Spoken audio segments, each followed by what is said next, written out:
Bem-vindas! Bem-vindas ao Unidas pela Teologia. Unidas pela Teologia é um ministério que tem como propósito conduzir mulheres a glorificarem a Deus à medida que conhecem melhor as Escrituras.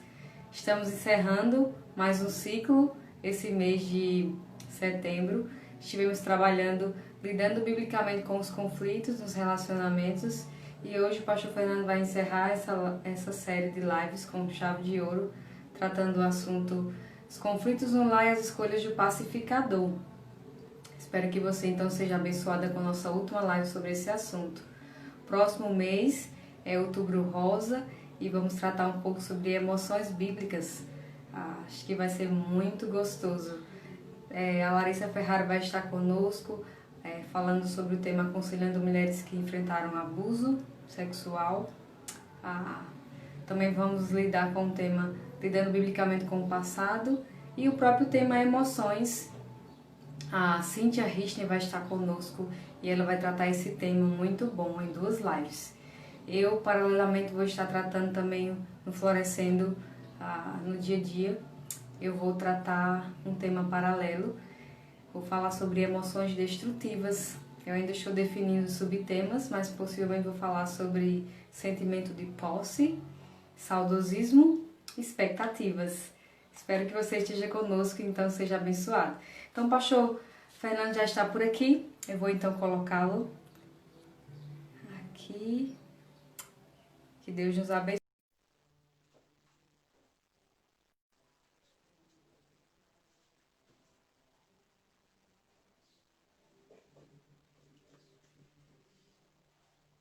Gisele? Bem-vindo Oi, Gisele, tudo bem? mais uma vez a Unidas pela Teologia.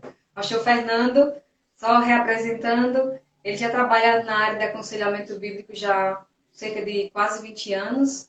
Ele mora na região de São Paulo, trabalha numa igreja a 500 quilômetros de São Paulo, capital, Tupã, não é isso? Isso, Tupã, São Paulo, isso, interior. Tupã. É casado, tem 2 filhos, um rapaz e uma moça. E essa área de aconselhamento bíblico, o pastor Fernando tem abençoado muitas vidas, ensinando, ministrando. É uma área que ele fala com muita propriedade pela realmente a bagagem de anos que ele tem nessa área. Então, hoje ele vai tratar esse tema, conflitos no lar, as escolhas do pacificador. Quem conhece o pastor Fernando sabe que ele costuma viver o que ensina, família, graças a Deus, essa área de família é uma área que a gente vê que ele fala com muita propriedade, vemos filhos submissos, a família dele é realmente uma família linda. Então, fique à vontade, pastor, para poder tratar o assunto da forma como o senhor quer e nos abençoar. Muito bem, então agradeço mais uma vez seu convite, Gisele. É um prazer poder estar com você aqui no canal da Unidos pela Teologia. Eu sei que você tem sempre feito aí lives, entrevistas, e o pessoal tem se enriquecido com o material que fica aqui disponível, né? Então, graças a Deus pelo seu ministério, pelo alcance que você tem tido. Deus continue abençoando a sua vida. E também um alô aí para todo mundo que está, nesse momento, participando aqui, e outros que vão entrar possivelmente durante o nosso tempo, e outros que vão assistir depois, né? Porque fica Exatamente. sempre gravado aí no canal Unidas pela Teologia. Eu já vi aqui que tem a Marina Sablod, que é a minha companheira das lives aqui, que ela está sempre me acompanhando. Ai, que Acabei joia. de ver que ela entrou aqui, né? Muito Uhum. bom poder estar Ótimo. sabendo que ela está aqui. A Silvana, a Duda, enfim. Um abraço para todos aí. O Flávio, muito bom. Muito bem, Joia. Gisele. Esse tema que você propôs, ele é Sim. um tema muito relevante e nunca vai ser desgastado. Eu posso dizer, por esses anos de ministério pastoral e de aconselhamento bíblico, e por mais que falemos sobre os conflitos no lar e as escolhas de um pacificador, ainda teremos coisa para falar e ainda teremos pessoas que devem ouvir. Porque, infelizmente, de certa forma, né, por um lado, por mais que sejam assuntos importantíssimos e falados tantas vezes em igrejas bíblicas, em igrejas que pregam realmente o Evangelho. Ainda assim, nós temos famílias com conflitos, tendo problemas, e tempo em tempo a gente tem que socorrer pessoas, fazer aconselhamento, tentar ajudar as pessoas nas escolhas que vão fazer e assim por diante, né? Então é um tema muito relevante. Para quem está mais por dentro do tema, sabe que esse é o título de um livro, né? Do Ken Sande e também do Tom Raab, que tem justamente esse título: Os conflitos no lar e as escolhas do pacificador, um guia prático para lidar com as crises na família. Então, já deixo aqui a dica, uma recomendação para o estudo deste livro e dos demais livros da série, porque o Ken Sande, ele tem a série e o Ministério Pacificador. Então, por exemplo, temos um outro livro dele com o Kevin Johnson, que é o Pacificador e os Conflitos do Dia a Dia, da Crescendo Editora, e também o principal dele, que é o livro principal da série, que é O Pacificador, da CPAD. Então, esses livros são ótimos, são bíblicos, nos dão bons desafios, boas instruções, boas diretrizes para lidarmos com os conflitos em uma família, até em relacionamentos interpessoais diversos, né? Então, queria colocar aqui então, esses agradecimentos e fazer a indicação deste material em primeiro lugar. Tudo bem? Então, vamos seguir? Vamos lá. Sim. Este material do Ken Sande nos traz o que ele chama de 4 Vs. 4 Vs. 4 letras V, para dar uma introdução a cada um dos princípios. E é sobre eles que nós vamos falar. O primeiro V, ele chama de vise a glória de Deus. O segundo V, ele chama de veja primeiro a trave no seu olho. O terceiro V, vá e mostre o erro do seu irmão. E o quarto V, vá e reconcilie-se. Então, veja bem, o método apresentado pelo Ken Sande, nos seus livros aqui, que são bastante práticos e bem úteis, bem bíblicos, estão baseados em 4 verdades bíblicas que ele vai chamar de 4 Vs. Vise a glória de Deus, veja a primeira trave no teu olho, vá e mostre o erro do seu irmão, vá e reconcilie.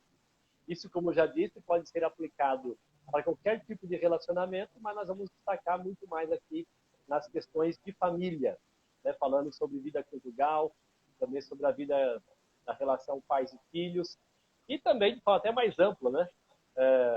Para aqueles que têm de vez em quando algum conflito com sogra ou sogro, que não é algo tão comum.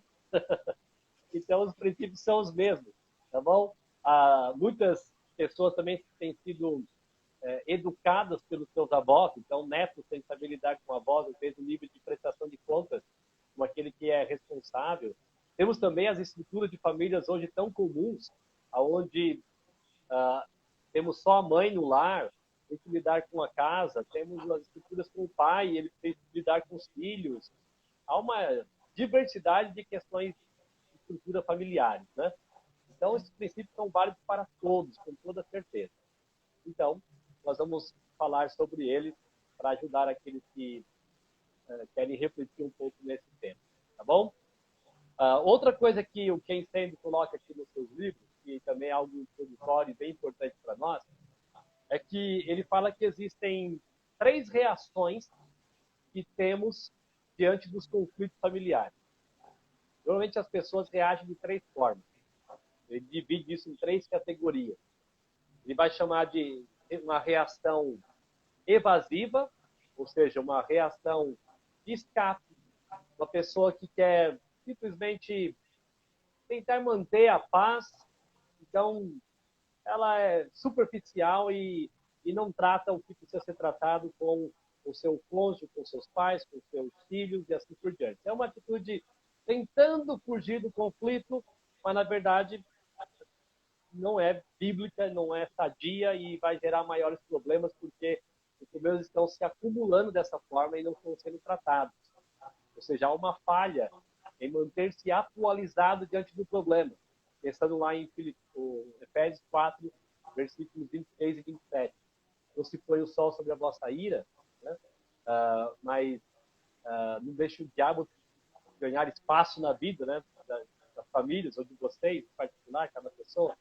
Resolva o problema o mais rápido possível. Então, isso é uma atitude de fuga. Agora, o outro extremo é aquela atitude de reação combativa. A reação é mais de ataque, é de agressão verbal, se não até física. Esses são os extremos. Uma reação evasiva, uma reação de combate, de ataque. E ele vai destacar, então, aquilo que todo crente deve desenvolver na vida, que são as reações que buscam soluções. Ou seja, as reações bíblicas, as reações pacificadoras, que envolve o diálogo, envolve, naquilo que for possível, ignorar a ofensa, envolve o aconselhar, o disciplinar, envolve o tratar, de fato, o problema, né? Atacando realmente o problema e não a pessoa. Então, esses são os dois tópicos iniciais que eu queria colocar aqui, ou seja, as reações, que podem ser evasivas, não são boas, ou de ataque também não são boas, e as nossas reações devem ser bíblicas. Problemas existem. Qualquer família enfrenta algum tipo de problema de vez em quando. Agora, todos nós somos capazes, pela graça de Deus, de responder a esses problemas biblicamente. Então, este é um ponto. E o outro é que nós devemos, então, considerar os 4 V's, visando a glória de Deus, vendo primeiro a trave em nosso olho, indo até o nosso irmão para mostrar o seu erro e também buscando a reconciliação. Então, esses são aspectos introdutórios do material do Think Tank que eu recomendo para todos aí que querem lidar melhor com esse assunto. Tá? Outra coisa também, bem inicial, é que temos que lembrar o que é pacificar, o que é uma escolha de um pacificador. Vamos lembrar do que Jesus disse nas bem-aventuranças. Ele disse que bem-aventurados os pacificadores. Nós devemos ser pacificadores, ou seja, devemos ser aquelas pessoas que promovem paz, que desejam paz, que divulgam a paz. E ser um pacificador é basicamente aplicar o evangelho e os princípios de Deus na resolução dos conflitos da vida cotidiana. Então, veja, a solução para os conflitos não estão em técnicas humanas, estratégias humanas. A solução para os conflitos, já que eles existem, uma vez que todos nós somos pecadores e lidamos com pecadores, é aplicar o evangelho e os princípios de Deus na resolução dos conflitos da vida cotidiana. O que significa? O que é aplicar o evangelho? Pensando aqui em apenas alguns aspectos. O evangelho são as boas novas de Cristo. O evangelho traz, então, nessas boas novas, alguns aspectos muito importantes. Por exemplo, Jesus não veio para ser servido, mas ele veio para servir. Jesus não veio para que a sua vontade fosse toda ela feita em todo momento, ele exigindo de todo mundo isso, mas ele veio ensinar como que pessoas poderiam segui-lo. E ele faz isso com muito amor, a ponto de entregar a própria vida para os pecadores. Então, nós todos devemos lidar com os conflitos da vida a partir da aplicação do evangelho, servindo, perdoando, amando, refletindo Jesus em todos os nossos relacionamentos. Então, como crentes, nós temos tudo o que uma pessoa precisa para viver em paz com outros. De certa forma, a gente pode até dizer o seguinte: o crente não é uma pessoa criada por Deus, salva por Jesus, para viver em contendas. Contendas não é algo que deveria fazer parte da vida de uma pessoa que ama Cristo. Então, para a gente já usar uma outra frase aqui de impacto, por exemplo, pensando em casamentos, as pessoas, quando têm problemas no casamento, e eu digo aqui com muita clareza e de forma muito objetiva, problemas no casamento refletem falta de relacionamento com Deus. Problemas no casamento refletem pessoas com falta de relacionamento com Deus. Não importa o que a pessoa queira dizer, tentar se explicar. Se ela tem problema com seu cônjuge, é porque falta um pouco, pelo menos, para não falar muito, relacionamento com Deus. Uma vivência do que é evangelho mesmo, no seu dia a dia. Da mesma maneira, a relação com os filhos. Então, o evangelho é tudo que precisamos para que vivamos, tudo que precisamos para que vivamos em paz com qualquer pessoa. Outra questão aqui também, importante de se lembrar, é que conflitos ocorrem quando nós estamos em desacordo com pessoas que pensam diferente de nós, que fazem coisas diferentes do que nós gostaríamos que fizessem.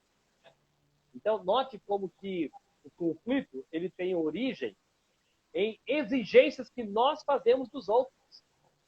Só que normalmente a gente costuma dizer assim, não, é que ele não faz o que eu gosto, meu marido não faz o que eu quero, a minha esposa não me trata bem, meu pai não é bom, minha mãe não é uma mulher muito sábia.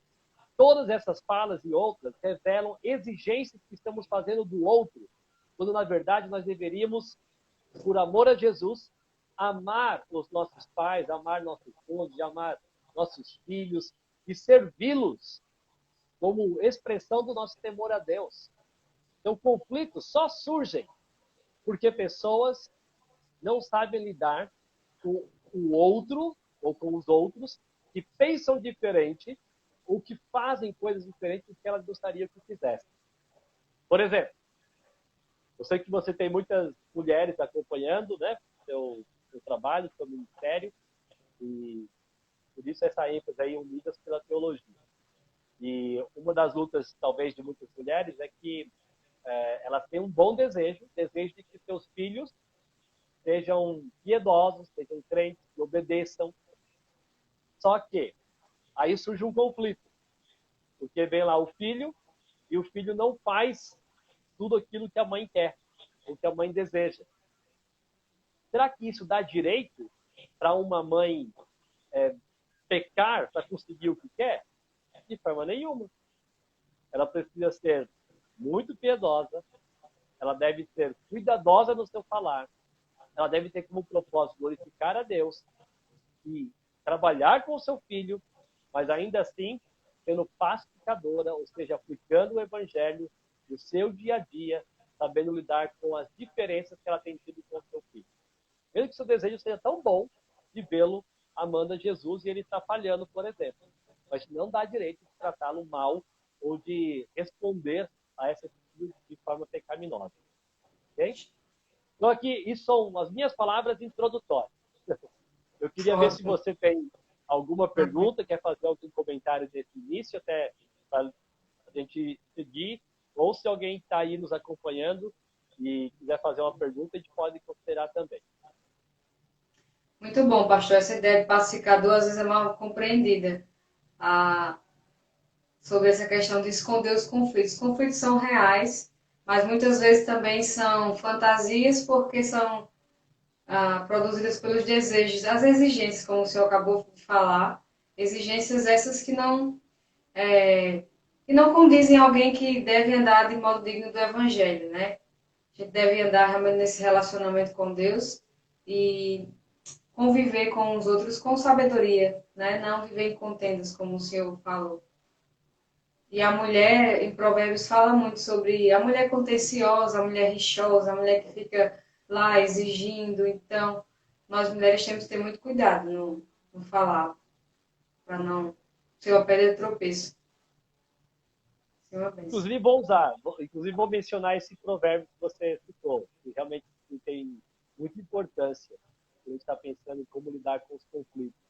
É uma luta para as mulheres, em alguns aspectos, sim, e também para os homens, né? E em outros aspectos, sim, todo pecador vai acabar enfrentando conflitos, porque naturalmente nós queremos que as coisas sejam do nosso jeito e temos pouca disposição, na verdade temos quase que nenhuma inclinação natural para viver em paz com os outros. Ou seja, buscar a paz é um exercício espiritual. Buscar a paz é uma dependência de Cristo. Nós não conseguimos sozinhos, de hipótese alguma. Né? Muito bem, então vamos lembrar de um texto de Tiago, capítulo 4, que nos ajuda a entender como que surgem os conflitos, ou aonde que os conflitos têm origem. O texto em Tiago 4, versículo 1 e 2, diz assim: de onde vêm as guerras e contendas que há entre vocês? De onde vem a guerra e contendas que há entre vocês? Não vem das paixões que guerreiam de dentro de vocês? Versículo 1 está dizendo isso, né? A pergunta que Tiago faz ali é: guerras, contendas, conflitos. Ele até usa palavras mais pesadas, né, para mostrar como que as pessoas enfrentam diversos problemas em relacionamentos. Mas aí ele vem com a outra pergunta retórica: não vem das paixões que guerreiam de dentro de vocês? Não vem dos desejos que vocês têm em seus corações? Parafraseando aqui, levando para o nosso assunto, não vem das exigências que vocês fazem dos outros? É por isso que vocês enfrentam conflito. É por isso que vocês têm problemas. É por isso que vocês vão enfrentar dificuldades. Aí ele também fala no versículo 2. Vocês cobiçam coisas, ou seja, vocês desejam coisas tão fortemente e não as têm. Estão dispostos, né, para brigar, para enfrentar lutas, para entrar em discussões, levantar voz, matam e invejam, mas não conseguem obter o que desejam. Não conseguem obter a paz, o conforto, não conseguem obter aquilo que eles têm exigido de uma forma bíblica e correta, em temor a Deus. E por que não conseguem isso? Porque estão sempre prontos para lutar e fazer guerras, mas não estão ali tão dispostos a demonstrar um espírito pacificador. Vocês cobiçam coisas, não as têm, matam e invejam, mas não conseguem obter o que desejam. Vocês vivem a lutar e a fazer guerras, não têm porque não pedem. Tiago 4, versículo 1 e 2. Essa passagem nos mostra que os conflitos não surgem, veja bem isso, não surgem por causa das circunstâncias. Os conflitos não surgem por causa do outro. Os conflitos surgem por conta do nosso coração. Por exemplo, famílias que têm apenas um aparelho de televisão, por exemplo. Aí os filhos estão lá e querem assistir um programa de TV, e aí começa então a ter a discussão, porque um quer ver uma coisa, outro quer ver outra. Aí alguém vai dizer assim: os conflitos estão surgindo porque só tem uma TV. Se cada um tivesse uma, isso já tinha sido resolvido. Não, não é verdade. O problema não é uma TV. O problema não é a circunstância. O problema, mais uma vez, é o desejo do coração. Ou, da mesma maneira, temos só um computador. Eu preciso comprar 2, 3 aparelhos para cada um ter o seu, porque senão vão surgir conflitos. Os conflitos iriam surgir tendo 2, 3 computadores do mesmo jeito em outras áreas possivelmente. Por quê? Porque os conflitos não surgem por conta de questões externas. Os conflitos surgem por questões internas, por questões do coração. O ser humano pecador vai sempre arrumar alguma coisa para encrencar com o outro. Seja por causa do uso de um aparelho, seja por causa do uso de algum cômodo da casa, qualquer coisa assim. Pelo uso do carro. Precisamos ter mais de um carro, porque a família não está dando bem, porque cada um quer usar o carro numa hora que o outro quer. Não, o problema não é ter um carro só. O problema é a falta de um coração submisso à vontade de Deus e disposto a mais abençoar o outro do que fazer exigência. É a mesma verdade ensinada em Mateus capítulo 15. Quando Jesus está falando ali sobre problemas do ser humano, ele vai dizer que o problema não é o externo, o problema não é o que vem do exterior. Ele vai dizer que o problema é o coração. Tanto que no versículo 19 ele diz assim: pois do coração saem os maus pensamentos. É do coração que saem os maus pensamentos, os homicídios, os adultérios, as imoralidades sexuais, os roubos, os falsos testemunhos e as calúnias. Vou destacar aqui apenas aquilo que está mais, talvez, relacionado aos problemas de relacionamento mais comum em ambientes familiares. Falso testemunho, calúnia, maus pensamentos. Olha, essas coisas não procedem das circunstâncias externas e não procedem do outro. Procede do coração de cada um. Então, cada pessoa primeiro deve entender que deve lutar intensamente contra os desejos do próprio coração, ter temor de Deus, para avaliar o próprio coração, avaliar as suas exigências e desenvolver aqui a prontidão de querer servir, abençoar, amar, ser gracioso, ser misericordioso com os outros, mais do que fazer exigências para si mesmo. Então, veja, a raiz dos conflitos é a raiz, ou melhor, a raiz dos conflitos é o nosso coração, não as circunstâncias ou as pessoas. Desejamos coisas boas, muitas vezes, mas exigimos de formas pecaminosas. Deixa eu dar alguns exemplos, que eu acho que vai ajudar a entender bem esse princípio. O que um homem deve fazer quando a sua esposa falha? Eu sei que a maioria das mulheres são quase perfeitas. Quase não falham. Mas vamos imaginar que um homem esteja aqui nos acompanhando e considere aqui que a sua esposa cometeu alguma falha ou tem cometido algumas falhas. Tá. A ordem qual é? A ordem bíblica. Maridos, ame as suas mulheres, assim como Cristo amou a igreja e entregou-se a si mesmo por ela, para santificá-la, tendo-a purificado pelo lavar da água mediante a palavra, e apresentá-la a si mesmo como igreja gloriosa, sem mancha, nem ruga, ou coisa semelhante, mas santa e inculpável. Efésios 5, versículos 25 a 27. Então, o que um homem deve fazer quando a sua esposa falha? Entre tantas coisas que a gente poderia falar desse texto, de Efésios 5, eu só quero destacar uma. O homem deve assumir a responsabilidade de ajudar a sua esposa a vencer suas dificuldades.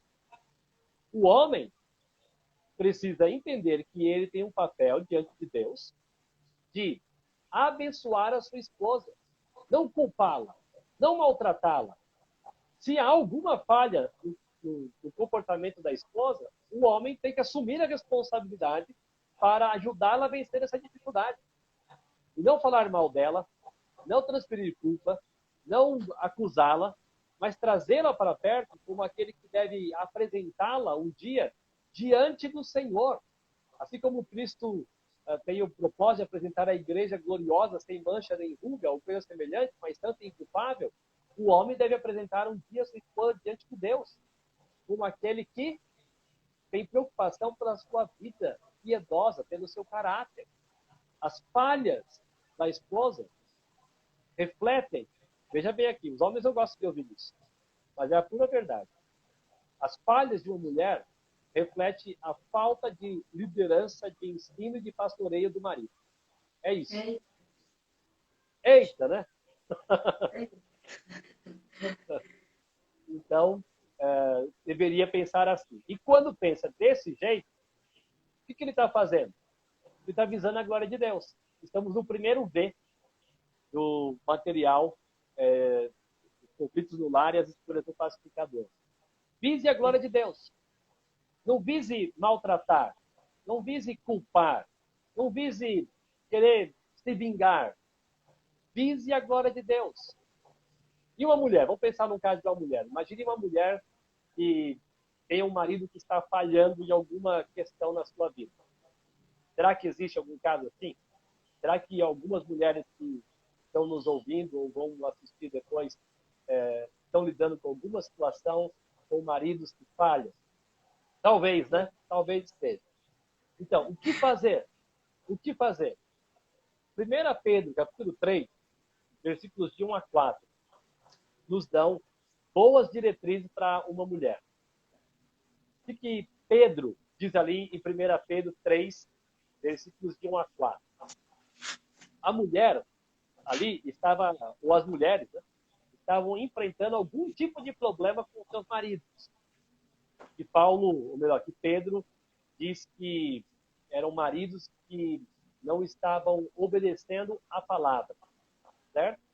Agora, a orientação de Pedro não foi assim: mulheres, já que os seus maridos não obedecem a palavra, fiquem iradas com eles, maltrate-os,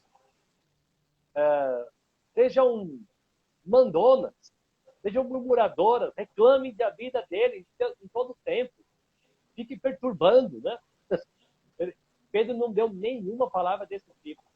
Muito menos falou para a mulher abandonar o casamento, ou disse alguma coisa assim: ah, já que eles não obedecem a palavra, você é crente, você é piedosa, eles não estão obedecendo, ah, você tem motivo para se divorciar deles. Em hipótese alguma. Que Pedro disse, inspirado pelo Espírito Santo de Deus, 1 Pedro 3, de 1 a 4. Do mesmo modo, mulheres, sujeitem-se aos seus maridos.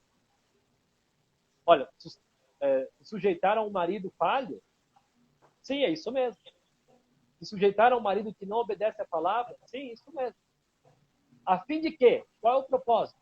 Se alguns deles não obedecem a palavra, se algum marido não está vivendo de forma piedosa, não está te tratando bem como esposa, como é algo esperado e ensinado pelas Escrituras, para que esses homens, então, sejam ganhos, sem palavras.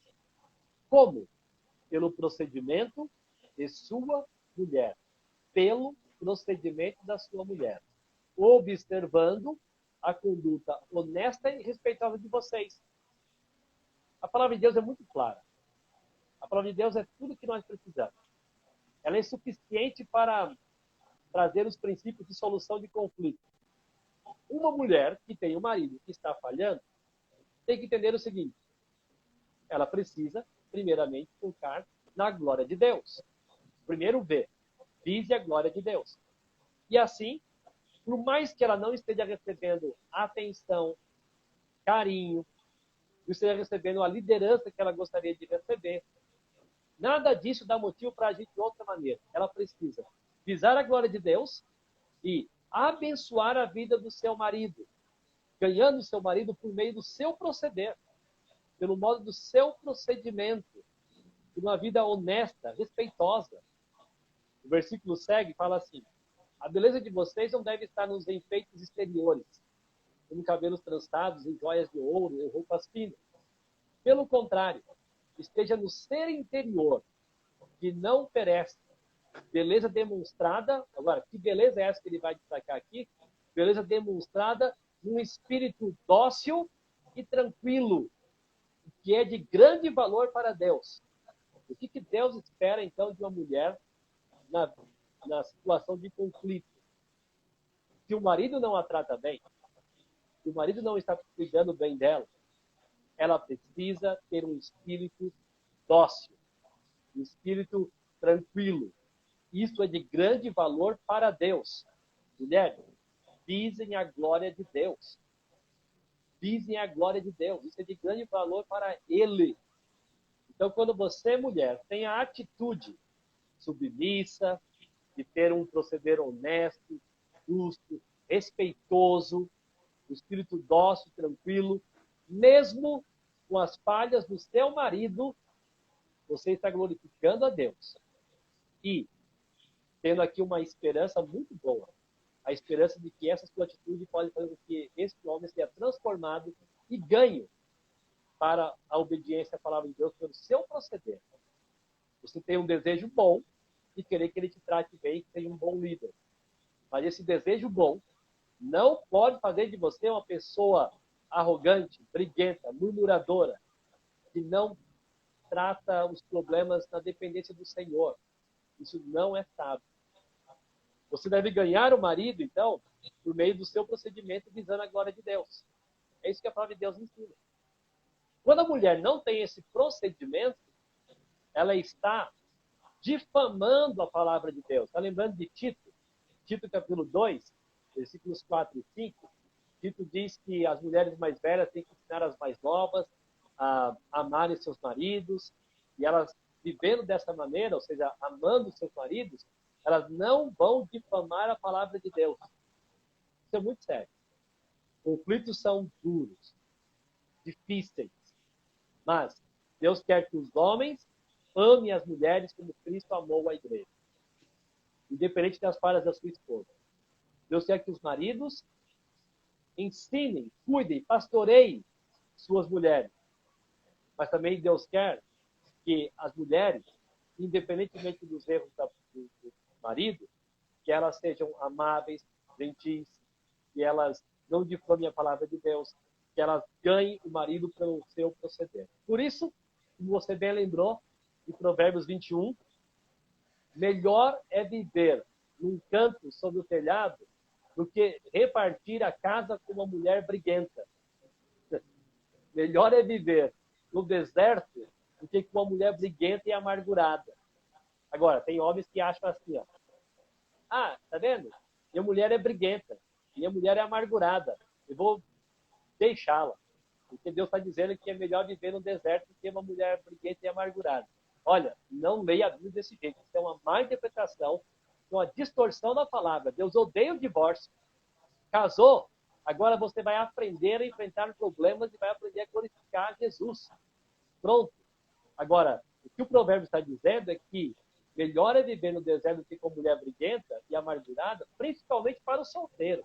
Sabe? Analise, conheça aquela jovem que você está se interessando por ela. Se ela é briguenta e amargurada, olha, é melhor ficar sozinho. Há outros provérbios que a gente poderia usar também como princípio para as mulheres, porque também temos um provérbio que diz que temos que identificar a pessoa colérica e não ter comunhão com ela. É uma pessoa irada. Da mesma maneira, então, uma mulher, uma jovem, uma moça, ao identificar um rapaz briguento, irado, se afaste dele. Eu fico pensando que porque ele é bonitinho, bem ajeitado, boa pinta, que vale a pena se aproximar e ter um relacionamento com ele. Se afaste. Para depois você não ser uma das pessoas que vai ficar sofrendo em casamento por causa das atitudes iradas dessa pessoa. Né? Então, há algumas responsabilidades que homens e mulheres devem ter visando a glória de Deus, apesar dos conflitos que o casamento pode trazer. Para completar esse primeiro aspecto aqui, os filhos da mesma maneira. Os filhos são chamados por Deus a honrar e obedecer seus pais. Ah, mas e se os pais falham? E se a mãe não é uma mãe perfeita? Não importa. Aprenda a honrá-los e obedecê-los. Esse é o papel de um filho na busca de resolução de conflitos no lar, fazendo escolhas como um pacificador. E aí, Gisele, alguma pergunta? Algum comentário?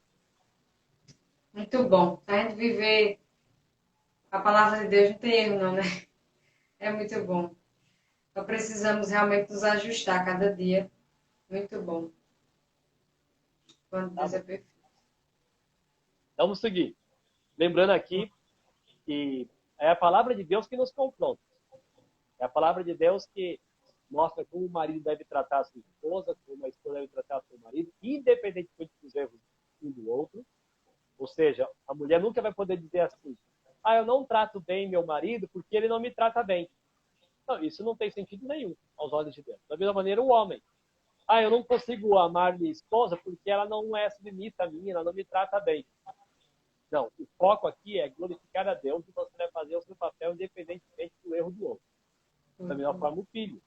Da mesma forma, o filho, a filha, sempre glorificando a Deus. Correto? E a palavra de Deus, então, é suficiente para nós resolvermos os conflitos. Agora, vamos passar, então, aqui por esses 4 Vs propostos pelo Ken Sande no material dele. E o primeiro V é vise a glória de Deus, baseado em 1 Coríntios 10:31. Portanto, quer comais, quer bebais, ou façais outra coisa qualquer, fazei tudo para a glória de Deus. Fazei tudo para a glória de Deus. E poderia parafrasear o texto para colocar assim.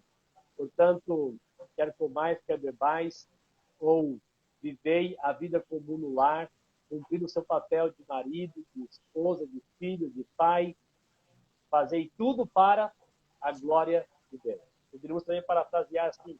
Portanto, quer comais, quer bebais, ou enfrentais conflitos fazei tudo para a glória de Deus. A grande pergunta, então, é como eu posso glorificar a Deus nessa situação? Acho que tem 3 coisas que a gente pode lembrar para a gente pensar como glorificar a Deus em uma situação de conflito. Primeiro confie que Deus está no controle. Pensando mais uma vez em 1 Pedro, capítulo 3. Mulher, se seu marido não está obedecendo a palavra, se sujeite a ele.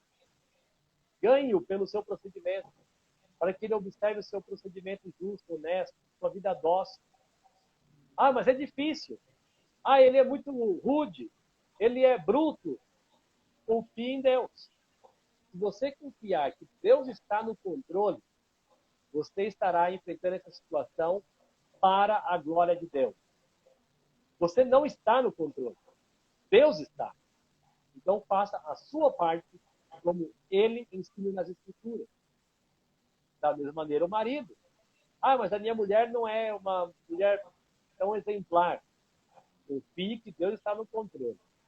E se a sua mulher tem sido falha em alguns aspectos de vida cristã, assuma a sua responsabilidade de cuidar dela, de ensiná-la, de pastoreá-la, e tudo isso com muito amor, com muita atenção, com muito cuidado.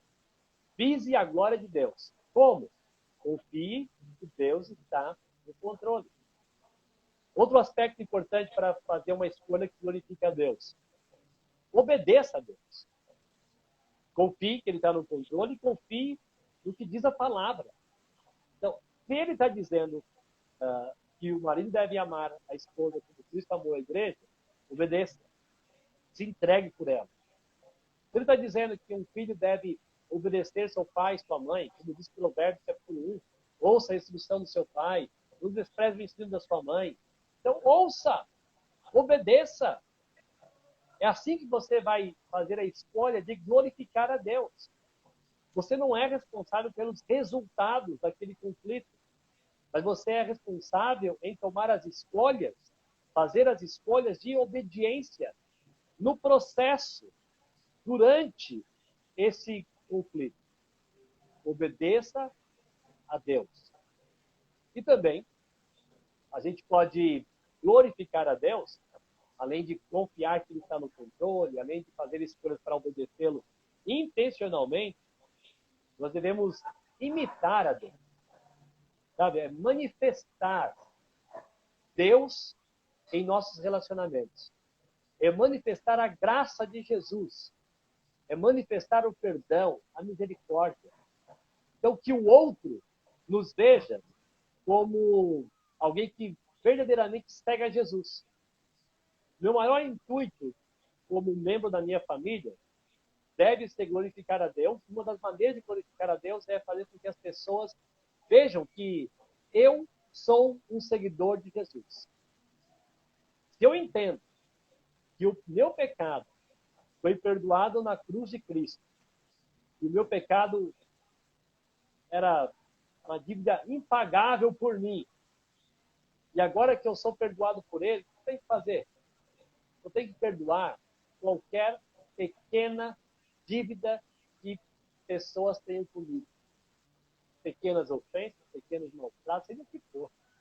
Ou até coisas mais sérias. Se a gente quiser colocar aqui coisas mais pesadas em uma vida conjugal, às vezes alguém, além de xingar, chegou ao ponto de uma agressão que não deveria, lógico, a gente não está defendendo aqui a agressão como um meio de solução de problemas. Claro que não.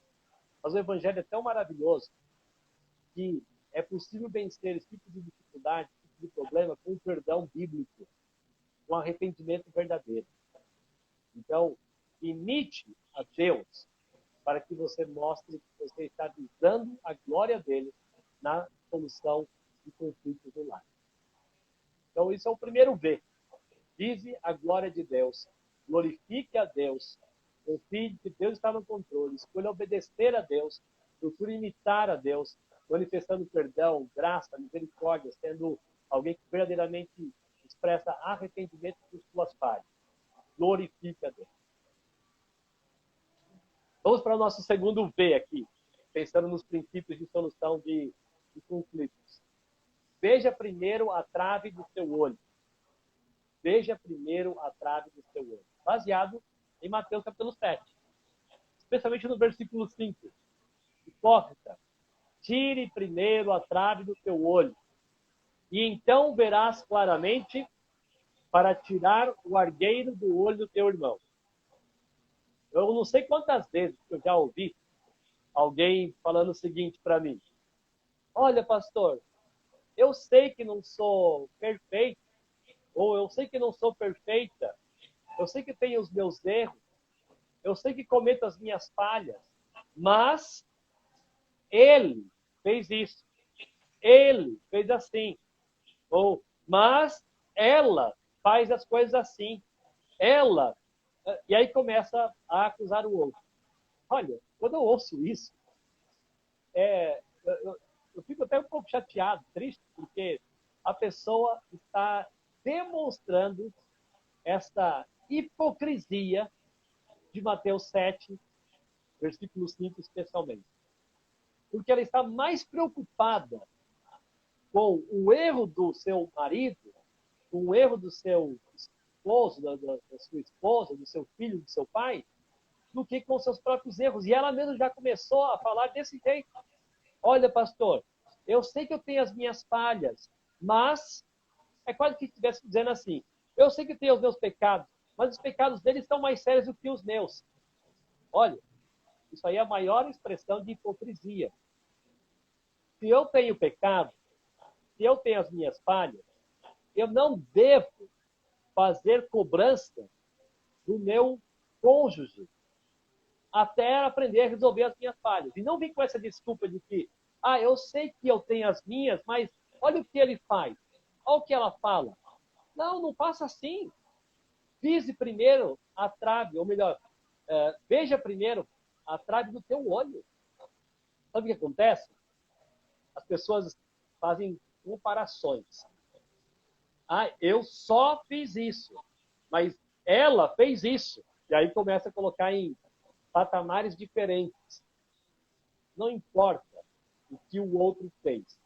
Se você não resolveu a sua parte primeiro, você está sendo um hipócrita por não tirar a trave do seu olho e está mais preocupado com a falha, com o argueiro, com o cisco que está no olho do outro. Então, não importa. Não importa o quanto você tem de responsabilidade nesse conflito. Mas, com toda certeza, você é 100% responsável por sua parte. Mas eu só reagi. Eu só gritei e ofendi depois que ele disse isso para mim. Não importa, mais uma vez, veja bem. Se você falou algo, se foi uma reação pecaminosa, é seu dever, primeiramente, tratar a sua parte e não fazer exigência do outro. Não pode ser assim. Você abrir mão dos princípios bíblicos, verdades bíblicas. Sempre quando eu penso nesse assunto, eu lembro da minha situação familiar, quando eu era pequeno, com os meus irmãos. Eu cresci num lar com 3 irmãos. Então, eu e mais 3. Nós éramos 4 filhos homens. Minha mãe quase foi levada ao céu em santidade por tanto exercício piedoso que ela teve que ter conosco.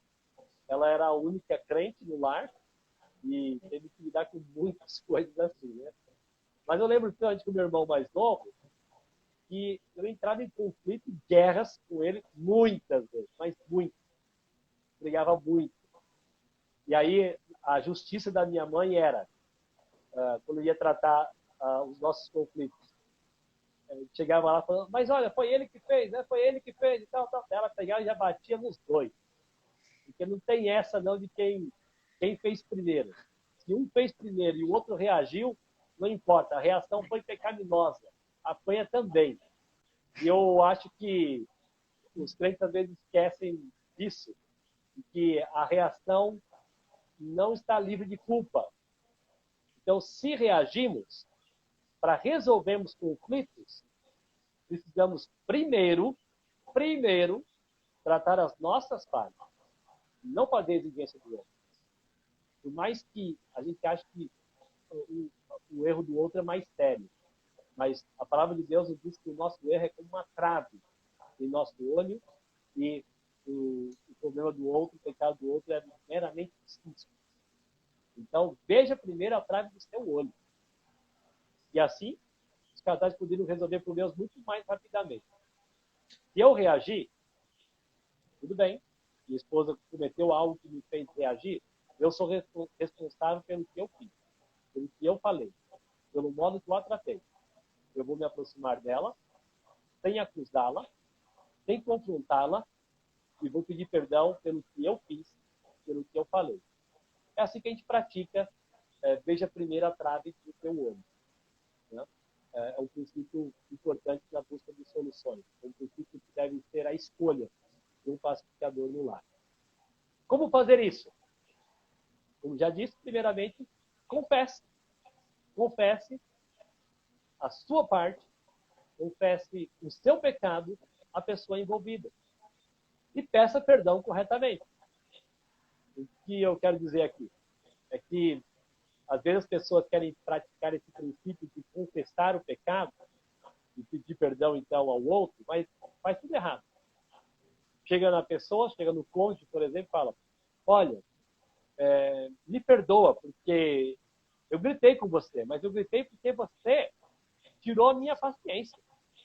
Eu gritei porque eu pedi tantas vezes para você fazer aquilo e você não fez. Eu acabei gritando mesmo com você. O que eu ia poder fazer? Está vendo que isso não é pedido de perdão. Isso é um ataque ao outro. Isso é justificar. Isso é transferir culpa. Quem confessa um pecado diz simplesmente algo assim, algo muito direto: me perdoe porque eu fiz isso, isso, isso. Me perdoe porque eu te fiz sofrer por conta das minhas escolhas e as minhas decisões aqui. Chamando o pecado pelo nome, entendendo que fez o outro sofrer, mas não justificando, não transferindo culpa. Então, quando nós olhamos para o nosso pecado, nós admitimos, confessamos, pedimos perdão, nos humilhamos e não fazemos exigência do outro. De forma nenhuma, mesmo que o outro tenha a sua parte aí de erro. Talvez, muitas vezes acontece isso, quando a gente está realmente obedecendo a palavra, com bom desejo, a nossa atitude de quebrantado faz com que o outro também perceba que é uma boa oportunidade para ele de também pedir perdão pelo que fez. Agora, não é sempre que vai acontecer isso. Talvez você vai pedir seu perdão e você vai ter que esperar um pouco para tratar depois o erro do seu cônjuge, do seu pai, do seu filho, em amor, como o texto nos ensina. Que é paz e mostra o erro a seu irmão. Então, os primeiros dois aqui: vise a glória de Deus e veja primeiro a trave do seu olho. Alguma pergunta? Algum comentário, José? Não, muito bom. Só Tá bom. o tempo avançando, infelizmente. É Quanto muito tempo eu bom. tenho? O senhor tem 6 minutos. 3 minutos. Tá bom. Então vou mencionar assim, Passa ó. rápido, né, pastor? É ruim por isso. E olha que hoje Tá eu não bom. tive nem prelúdio, é porque o assunto é bom demais. Então vamos lá. Os dois últimos vezes aqui. Vá e mostre o erro do seu irmão. Vise a glória de Deus. Veja primeiro a trave do seu olho, tire. E depois disso que você vai mostrar o erro do seu cônjuge, do seu filho, da sua filha. Primeiro veja se você tem alguma parcela de culpa. Você é 100% culpado por isso, resolva. Mas depois vá e restaure o outro gentilmente. Eu quero destacar muito esse ponto aqui, porque tem muita gente que quer tratar o erro do outro de forma bruta, de forma impaciente, com ira. Essa não é a forma de tratar o erro do outro. Gálatas 6:1. Se alguém for surpreendido em alguma falta, vós que sois espirituais, olha o que se espera de alguém que vai corrigir o outro: espiritualidade. Corrige-o como? Com espírito de brandura, com mansidão. Você perde totalmente a razão quando vai dar uma bronca no outro. Eu quero chamar a atenção aqui dos homens, que muitas vezes são brutos, em querer tratar erro dos seus filhos, ou das suas mulheres, mas também das mulheres que muitas vezes acabam tirando ou diminuindo a masculinidade do seu marido quando trata-o como uma criança. Trata o erro do marido como se estivesse tratando o erro de um filho, de uma filha. E aí fala com autoridade, apontando o dedo, mostrando o erro dessa forma. Isso não é piedade, isso não é espírito dócil. Então, a correção deve ser feita com brandura. Nós temos total direito, e é um privilégio, chegar na outra pessoa que nós amamos e mostrar o erro dela. Mas com espírito de brandura e com o objetivo de levar o nosso querido para mais perto de Deus. E não para se vingar dele. Não para sermos pessoas orgulhosas diante do erro do outro. E, por fim, vá e se reconcilie. Conflitos não podem afastar pessoas, muito menos no casamento, muito menos na relação pais e filhos. Teve alguma dificuldade? Teve algum problema? Quarto V, vá e se reconcilie. Perdoe e chegue a uma solução razoável. Por exemplo, sejam bondosos e compassivos uns para com os outros, perdoando-se mutuamente, assim como Deus perdoou vocês em Cristo. Perdoe. Tenha uma atitude com aquele que você ama, de respeito. Vise a reconciliação. Seja qual for a situação, seja uma mentira, seja um maltrato, perdoe, perdoe. É por isso que há sempre solução para qualquer tipo de conflito no casamento. É por isso que tem solução bíblica para qualquer tipo de conflito na vida familiar. Basta fazer as escolhas de um pacificador que Deus nos tem. Amém, Gisele? Amém. Muito bom, pastor. Se quiser, pode revisar os vídeos, dá tempo. Então, Vise a glória. 4 vezes. Vise a glória de Deus. Veja primeiro a trave do seu olho. Vá e mostre o erro do seu irmão. Vá e reconcilie-se. Você vai ver muito desse material no livro Os Conflitos no Lar e as Escolhas do Pacificador.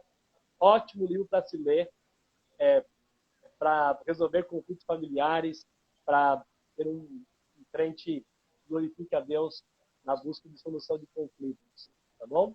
Agora, só deixo aqui mais uma observação muito importante. Nós não podemos fazer nada disso, se não vamos conseguir visar a glória de Deus, por exemplo, obviamente, se nós não tivermos Jesus em nossas vidas. Só com Jesus podemos viver desse jeito. É a graça capacitadora dele que nos faz viver dessa maneira e faz com que, então, os lares sejam grandemente abençoados pelo que ele nos ensina. E realmente andar no Espírito Santo, né, pastor? A capacitação realmente diária, o evangelho ser visto no lar de forma didática, nos relacionamentos mesmo. Você realmente precisa andar no Espírito Santo, tanto o marido quanto a esposa, e isso se estende ao relacionamento com os filhos. Realmente seria uma bênção se a gente vivesse a palavra de Deus assim, mas, no lar. Seria bem diferente. Bem diferente. Ver o marido amando a mulher sendo submissa ao esposo e tratando os filhos, não de modo a despertar a ira, né, mas na disciplina e na administração do Senhor, dessa forma amorosa, disciplinando e exortando. Muito bom mesmo. Graças a Deus pela palavra de Deus que sempre nos ensina e o Senhor traz de uma forma muito prática, muito didático, fica muito fácil entender e é só agora trabalhar para colocar em prática mesmo. Mas muito, muito bom mesmo. A gente vê que é o cotidiano, é o que a gente vê, essas discussões no lar, realmente. Tudo que o senhor falou aí foi maravilhoso. Acho que todos os que viram a live vão tentar rever, eu particularmente vou rever e aprender muito para colocar em prática hoje e no futuro casada também. Deus abençoe o senhor, pastor, sua vida, seu ministério, sua família. Abraço para Miriam, para Fernanda, Davi. Que Deus abençoe aí na igreja e continue usando a vida do senhor grandemente. Uma bênção mesmo. Até uma próxima, se Deus permitir. Tá bom, Gisele. Obrigado. Deus continue abençoando aí seu ministério. Grande abraço para todos que nos acompanharam aqui ao vivo também. Abraço. Amém. Amém. Muito bom mesmo. Então tá, até uma próxima.